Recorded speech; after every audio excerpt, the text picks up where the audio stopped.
Olá, olha nós aqui novamente. Gente, parece que demora tanto para chegar o dia aqui da nossa aula. Eu fico super ansiosa para estar isso aí no ar para vocês. Tudo bem com vocês? Nossas aulas eu fiquei pensando estão um pouco monótonas, é muito conteúdo, não é mesmo? Vou pensar em algo aí para a gente dar uma dinamizada nisso, porque senão vai ficar muito chato. Mas eu estou feliz. Deixa eu me apresentar, se você está chegando a primeira vez aqui no canal, eu sou Edilene Geres, pedagoga, psicopedagoga, e comecei aí um estudo de BNCC disponibilizado aqui para você, uma forma de te ajudar a entender esse tão querido documento, extenso, grande, enorme, o dente da suja, que já limpei. A gente precisa estudar, professores, isso mesmo. Eu fiquei feliz. Andei recebendo uns comentários aí, inbox, pessoas assim como eu, né? Tem um pouco de timidez para rede social, também sou novata. Recebi também um comentário, além dos bons aí, que eu estou ajudando, que estou estudando para concurso e o conteúdo está ajudando. Fiquei muito feliz, que é essa a intenção. E quando a gente faz com uma intenção e a gente sabe que está alcançando lá no alvo, a gente fica feliz, né? Então, nos dá gás aí para continuar o trabalho. Mas também recebi aí, tá até nos comentários de algum vídeo aí de uma amiga que falou que adorou, que ganhei uma inscrita, mas é que eu falo muito vício de linguagem, né? Vou me policiar, mas é a inexperiência de rede social. Começando o canal, começando a me soltar na frente da câmera. Mas eu não ligo não, pode falar aí, eu agradeço. Imagina que eu vou ficar zangada com isso, tá bom? Gostando das aulas? Me segue lá nas redes sociais, ativa o sininho aí se você gostou, tá bom? Não gosto de enrolação, quem já está aqui comigo sabe, nosso tempo precioso, detesta assistir vídeo que a pessoa fica enrolando a outra e não fala nunca do negócio. Eu fico clicando para passar. Vamos para a nossa alfabetização da BNCC? Então vamos lá. Vou compartilhar minha tela com você. Enquanto isso, vou finalizando minha fala da alfabetização ou da minha rede social para você me seguir lá. Instagram, tem meu site. Estou reorganizando meu site aí para subir material gratuito e também material já preparado para você usar em sala de aula ou também ainda tem atendimento psicopedagógico. Não sei quem me acompanha aqui. Apesar que eu estou pedindo que vocês colocarem lá, se querem mais, interagir um pouquinho comigo e, ó, ninguém tá pondo. Vamos pôr, por favor. Se quiserem, lógico. Vou ficar muito feliz.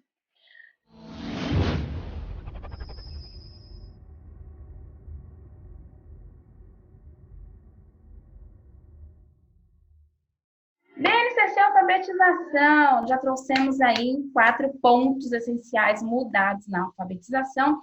Se você acompanhou, viu que não tem tantas diferenças assim. Porém, há aí um norte para nós seguirmos. Não tem também a base, também não traz como fazer isso, mas ela traz o caminho que a gente tem que seguir.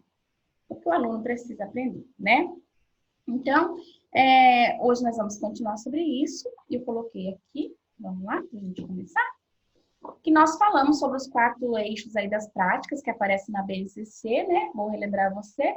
Se você não assistiu às outras aulas, eu tenho desde a primeira aula lá, seguindo aí o documento da BNCC, eu segui com marcos legais, segui da onde tiraram lá a competência e os outros documentos que não são anulados com a base, enfim. Volta lá, acho que você vai se interessar pelo conteúdo. Então, oralidade, nós temos a análise linguística e semiótica, a leitura e a escuta, que esse aqui é um grande diferencial que veio para o fundamental, a escuta, né? Produção de texto, que a oralidade também está ali junto com a escuta, tá bom? E o que a BNCC propõe para a alfabetização que nós vimos na aula anterior também, que nós já falamos sobre isso.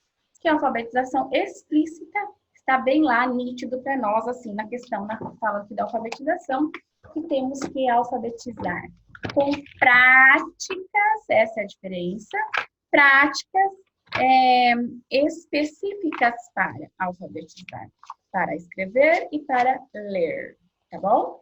Então, Isso é uma grande mudança aí que trouxe a BNCC para a gente da alfabetização. Estava procurando aqui a parte de alfabetização, mas nem preciso te mostrar aqui. A alfabetização também veio para 2 anos, como nós sabemos aí que nós já estudamos, com foco aí no 3º ano para dar conta mais de questões ortográficas. Mas a base trouxe para o 2º ano essa alfabetização, tá bom? Não é nível alfabético. Nível alfabético no 1º ano, alfabetização no 2º ano.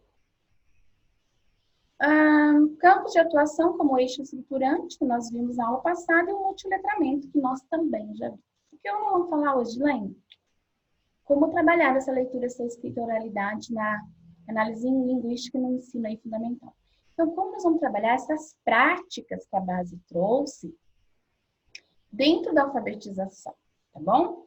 Então, dentro desses 4 eixos aí que a base propõe, você vai ver que não tem tanta diferença assim, para você estar tão assustado aí e falar assim, nossa, Edilane, agora veio a base, eu não estudei, não sei ainda. É bom estudar sim, que seja do tamanho dela aqui. Mas vamos lá, que eu tenho certeza que muitos de professores que estão aqui comigo, que assim como eu já fazemos há muito tempo, tá bom? E se você não faz, é um convite aí agora, documentado, normativo, em forma de lei para se fazer. O essencial agora é você entender que, e compreender como a base está organizada e o que ela propõe. Por quê? Porque a gente entendendo a proposta da BNCC e como ela está organizada, você vai olhar isso para a sua prática e você vai ver o que eu já faço, o que eu não faço, o que eu não faço eu tenho que agregar, o que eu já faço eu tenho que revisar e ver uma forma aí de eu me adaptar ou melhorar essa prática. Então, a base vem muito para nós, professores, no planejamento e nessas práticas, nessas estratégias. E falando nisso, já vou falar um negócio para você que eu fiquei pensando hoje com toda essa situação que nós estamos vivendo. Nisso, a BNCC traz as características específicas para o ensino da língua portuguesa, que traz algumas particularidades.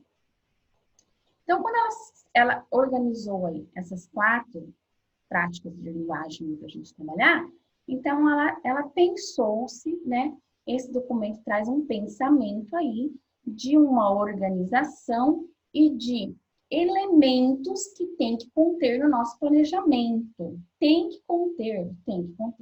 Porque se ela é normativa em forma de lei, nós seremos cobrados disso e é isso que tanto vai pegar aí para o professor, para instituições que dependendo de algumas práticas e talvez até métodos que utilizem para alfabetizar aí nessas práticas que não sejam práticas copistas, que não sejam práticas totalmente tradicional, porque o tradicional pode e deve ser usado sim, ele cabe em alguns momentos, mas não aquela questão de pontilhar, de cópias e treinos motores para alfabetização, tá? Lembrando que isso foca apenas os 2 primeiros anos do ensino fundamental, já que a alfabetização veio para o 2º ano, tá?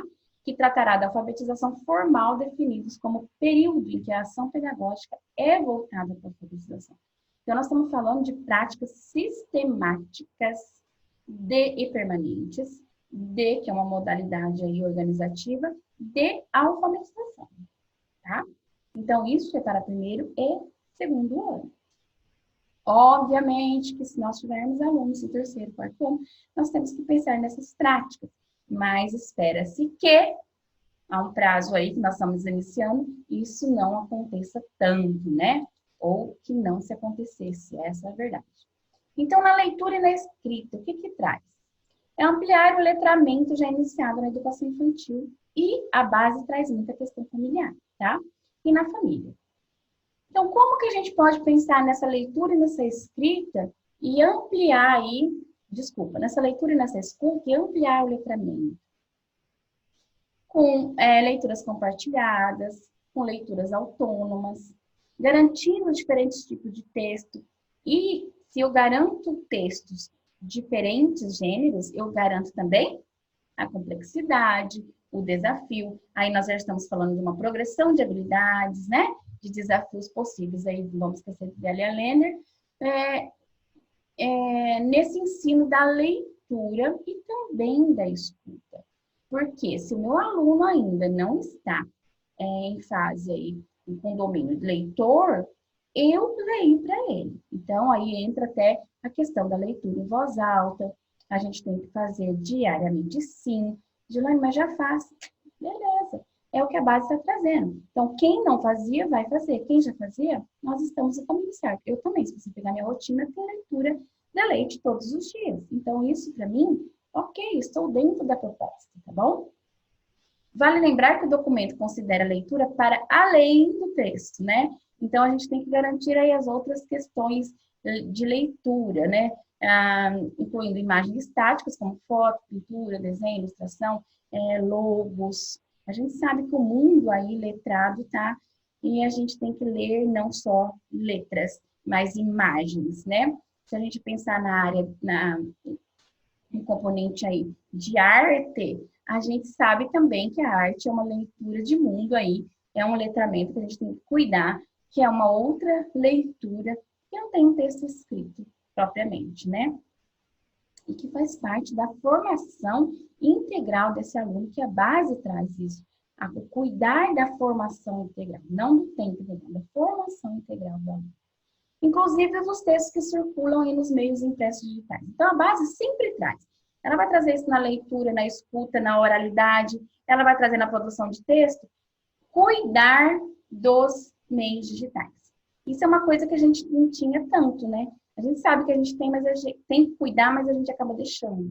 Então, a base traz isso. Em todas as práticas aí de linguagem, ela traz. O cuidado aí também, garantir essa leitura no mundo digital e essa escuta digital aí também, que a gente hoje em dia está tão em alta, podcast, por exemplo, né? Então, essa é a prática aí de leitura e escuta. Lembrando que isso é uma alteração, nós não tínhamos escuta focado. Outra questão que a gente vai entrar na próxima aula, que é a questão do trabalho com a consciência fonológica, eu já vou adiantar um pouquinho para você na próxima aula. E a escuta vem muito nisso.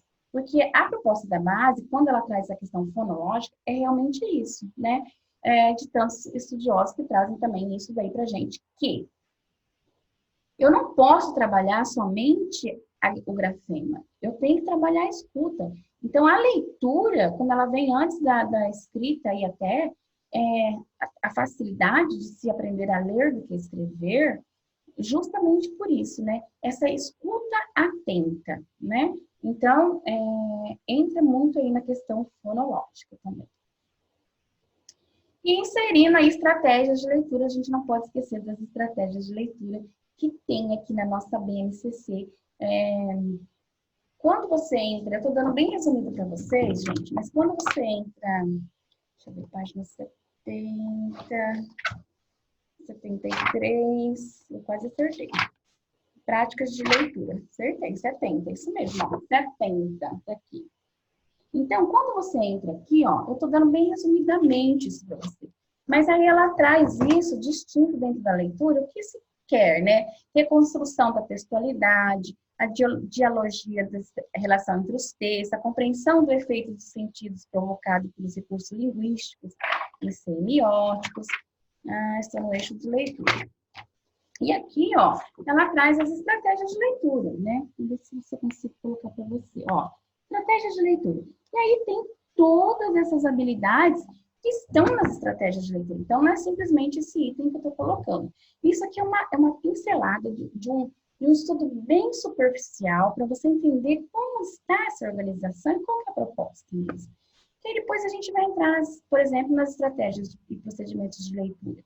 Então, temos aqui estabelecer a relação entre o texto conhecido e os conhecimentos prévios, estabelecer e considerar os objetivos de leitura, localizar, recuperar, inferir, deduzir e assim por diante, né? Oralidade. O que traz essa prática de linguagem aí pra gente?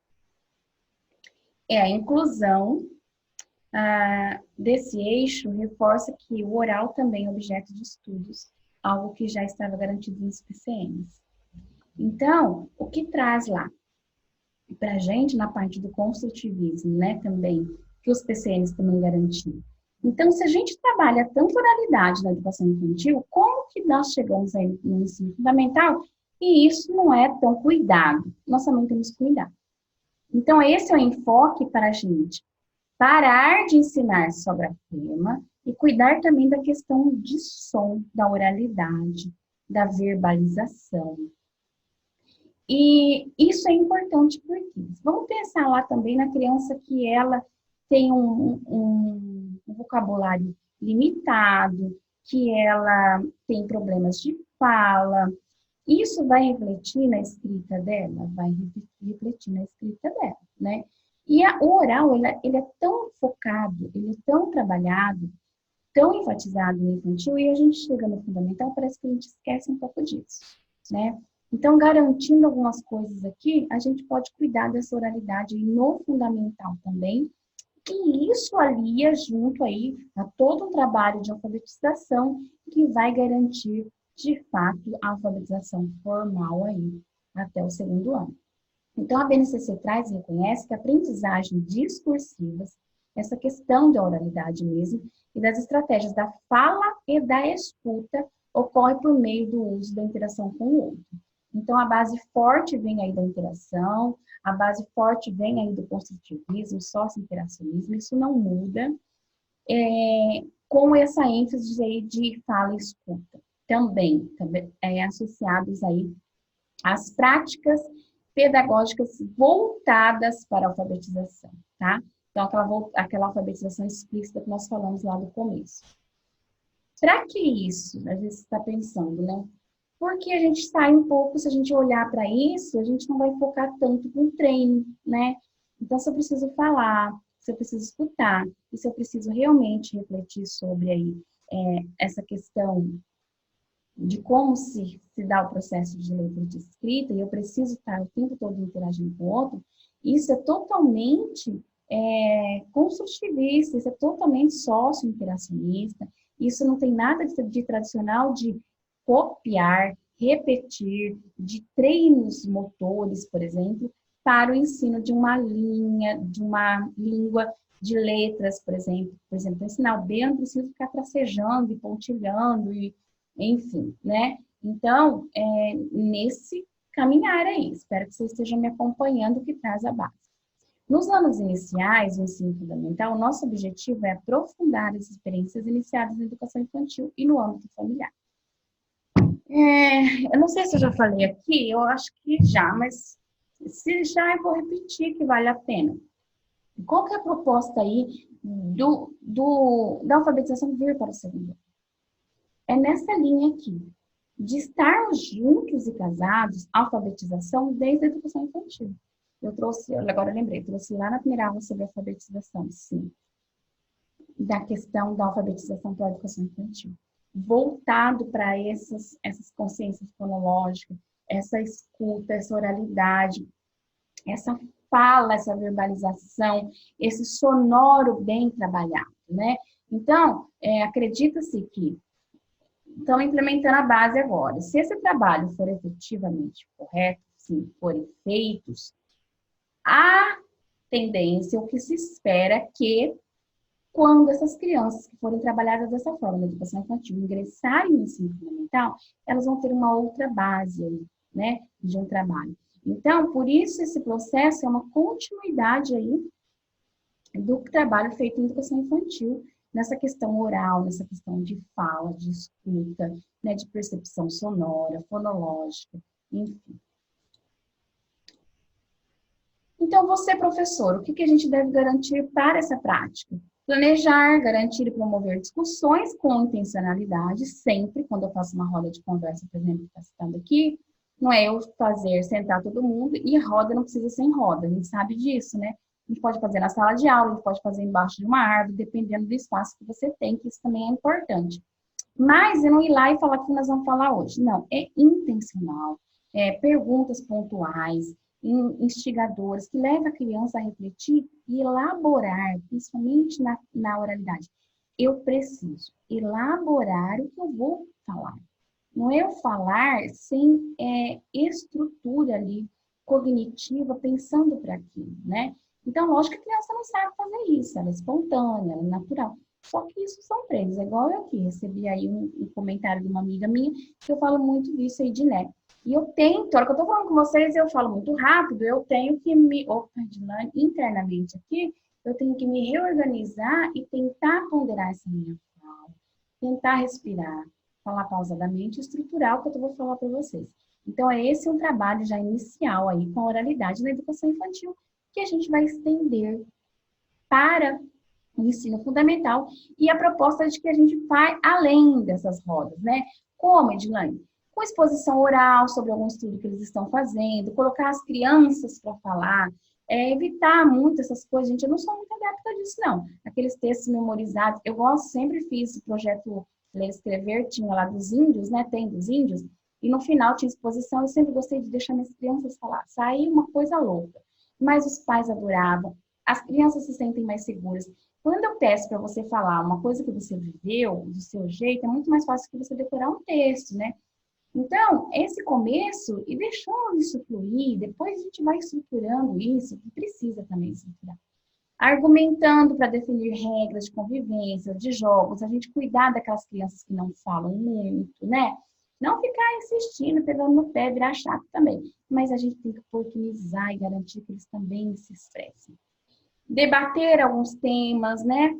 Fazer alguns debates orientados, intencional. Gente, não esqueça da intencionalidade aí do professor. Opa, pulei a escrita? A escrita, a BNCC, propõe a grande ideia de construção progressiva da habilidade, nós sabemos disso, né? Traz aí a questão da competência, então são as habilidades das mais simples, já começa lá na educação infantil, para as mais complexas, para os anos seguintes, Fundamental 1, 2, médio e assim por diante. E produzir textos. Então, ela traz bem a questão da produção de texto, produção textual, diferentes gêneros e a interatividade e a autoria. Então, é garantir que a criança seja o protagonista mesmo, que tenha momentos de escrita, não de cópia, mas escrita espontânea, de escrita intencional, de escrita elaborada pela turma, dependendo aí, né? Como, Edilane? Como o professor como escriba, vou trazer aqui para vocês, mas é isso que a gente já faz mesmo e isso continua sendo garantido aí. E como isso se dará? Nos primeiros anos do ensino fundamental, a criança precisa saber para que serve a escrita e como ser capaz de começar a praticar o escrever. Que é isso que a gente faz aí quando a gente tira a criança da hipótese, por exemplo, silábica, ou das fases de escrita de hipótese aí, hipótese de escrita, por exemplo, pré-silábica, ela não tem nem noção dessa questão da escrita. Então, esse é um caminhar de um processo que tem que chegar a isso, né? E como o professor tem que ficar atento para quê? Construir esse conhecimento, a indicação é que enfatizado no documento a gente faça. O nosso planejamento, que a gente garanta situações reais do uso da língua, para a criança que tenha os bons motivos para escrever. O que é isso? Não são aqueles textos produzidos só para a escola, como as cartilhas antigamente. Né? Não são textos que eu uso só na escola, não vou usar na minha vida. Então, a função social entra muito aqui. Eu produzir algo que eu possa conseguir enxergar isso na minha vida, no dia a dia. Né? Coisas que eu faça no meu cotidiano, que eu consiga usar e ver uma função para aquilo, né? Então, essa é a proposta aí da escrita para a gente levar para a sala de aula. Ainda que as crianças não estejam plenamente apropriadas do sistema de escrita alfabética, que não estarão, primeiro e segundo ano, a gente tem que garantir. Deixar que os alunos escrevam de acordo com suas possibilidades, ainda que de maneira não convencional. Ela também pode servir para garantir ao professor como escriba da turma. As crianças que já escrevem, a gente faz isso na sala de aula. Ela pode ser um escriba para um colega, às vezes ela dita para o colega, ela corrige do colega. A gente faz isso nas interações, nos agrupamentos, nas duplas. e isso muda, Edilane? Não, isso permanece. Na produção de textos, a gente tem que garantir aí que a criança comece a produzir textos respondendo as 4 perguntas fundamentais que a gente sempre pensa quando a gente vai começar a produção de um texto, né? Quem escreve, quem é esse autor, qual é o objetivo desse texto, aí a gente entra nos gêneros, né? A gente começa lá com bilhete, com convite, por exemplo. Quem irá ler, para quem que eu estou enviando, né? Quem é esse receptor aí? E onde ele será publicado, ou para quem ele vai ser enviado, né? Porque às vezes a gente faz produção coletiva, a gente pode pôr no corredor da escola, quem que vai ler, e assim por diante. Então, são caminhos aí que a gente tem que levar a criança a compreender que quando ela produz algo para alguém ler, ela tem que pensar nessas questões mínimas, básicas aí. E na escrita, garantir o comportamento de um leitor real, né? Que é isso, que é a função social. Pensar no leitor virtual, a gente não pode esquecer dos meios digitais, porque uma das competências é a digital, tá? E o importante aqui que eu quero deixar para vocês é compreender o contexto de produção, tornarão capazes de perceber como essas definições interferem na maneira como escreve. Como assim? Se eu conheço e oportunizo aí diferentes gêneros para os meus alunos, ele sabe que se eu preciso enviar um comunicado, se eu preciso falar rapidamente com alguém, eu vou mandar um bilhete. Se eu estou organizando uma festa, eu tenho como fazer um convite. Se eu vou ao supermercado, eu vou fazer uma lista. Se eu vou falar algo, usar palavras, ou fazer rimas, então eu tenho poesias, eu tenho poemas, eu tenho crônicas, eu tenho contos que eu posso fantasiosamente criar, cenários, personagens. Então, a produção depende muito do que eu quero fazer com aquilo. Então, essa compreensão de produção de texto que a gente tem que garantir na criança aí, e a gente faz isso como garantindo diferentes gêneros para ela, né? E ela conhecer essa função de cada gênero mesmo, além das estruturas. Entender as diferenças utilitárias desses gêneros textuais, que é isso que eu acabei de dizer para você. Análise linguística e semiótica é a nossa alfabetização nua e crua. É a compreensão da língua mesmo, tá? Lembre-se que esta área articula com os demais eixos e indica explicitamente a sistematização da alfabetização, com a proposta e reflexão do sistema de escrita alfabética e o funcionamento da língua e outras linguagens. Então, aqui é realmente a língua. Questões ortográficas, toda a questão de compreensão. Então, aqui é o fazer, aprender fazendo, saber fazer, escrever escrevendo, ler lendo, e saber pontuação, saber regras ortográficas, e pensar na sua própria escrita. Então, é nesse sentido. E o que é isso? Articulações entre as práticas de linguagem. Por exemplo, quando você propõe trabalhar uma produção de texto, é possível fazer entrevista, oralidade. Então, aqui é onde a gente intercala tudo ali, que a gente vai trabalhar a língua num todo. Então, eu não vou trabalhar só a oralidade agora, só a leitura depois, ou só o texto escrito. Eu consigo fazer isso, ou tudo junto misturado, eu não tenho que fragmentar isso. Então, se eu estou trabalhando a produção de texto, eu posso trabalhar o oral, eu posso trabalhar o registro como escrita, e eu posso trabalhar a leitura dependendo do gênero aí que eu estou garantindo. E além de tudo isso, quando eu transformo tudo isso em texto escrito, é análise linguística, que eu vou pensar também na questão da língua e nas normas, e na acentuação, e na regra, enfim. Então, é importante saber que a gente não faz isso distintamente. Isso é tudo aí dentro de um processo de alfabetização. Eu trouxe uma referência aqui da base para vocês. Então, o que é essa análise semiótica que está até aqui? Há uns discursos e uns debates sobre isso, não sei se vocês já viram, ou ouviram, ou leram sobre. Então, aqui, ó, a semiótica é isso aqui mesmo, ó. Tá? Então, é a síntese, a semântica, a variação linguística, os elementos notacionais da língua e assim por diante, né? Então, perceber o funcionamento das flexões, número, gênero, tempo e assim por diante. Sujeito, predicado, objeto. Então, é esse sentido, é a compreensão mesmo da língua, tá? E a gente vai fazendo isso tudo junto conforme você vai ensinando a leitura, ensinando a escrita, produzindo texto, porque a gente tem que ter coesão, coerência entre tudo aqui na análise linguística e na semiótica. Então, ó, o que traz a BNCC aqui na página 80? Então, até com ela aqui, ó. Essa página aqui, ó. Então, traz isso, ó. O que é essa análise linguística perante o documento da base e que estão criticando aí que a base está voltando no tempo ensinando gramática? E há muitos estudiosos que estão a favor desse ensino e dessa forma que a base trouxe. Que não adianta eu escrever e não saber o sentido da palavra, não saber o que significa, eu preciso compreender. Então, esse estudo é muito importante. Em função do privilégio social e da cultura, da escrita, tendemos a tratar as outras linguagens como tratamos o linguístico, buscando narrativa, relato, exposição, a relação com o verbal.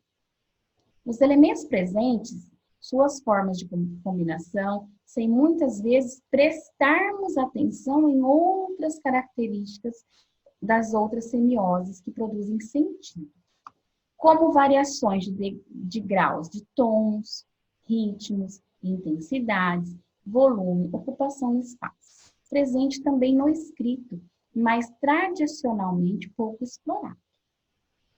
Por essa razão, em cada campo é destacado o que pode, deve, ser trabalhado em termos de semioses e modalidades, de forma articulada com as práticas de leitura escuta e produção. Para que a análise não se limite aos elementos dos diferentes sistemas e suas relações, mas seja relacionada a situações de uso.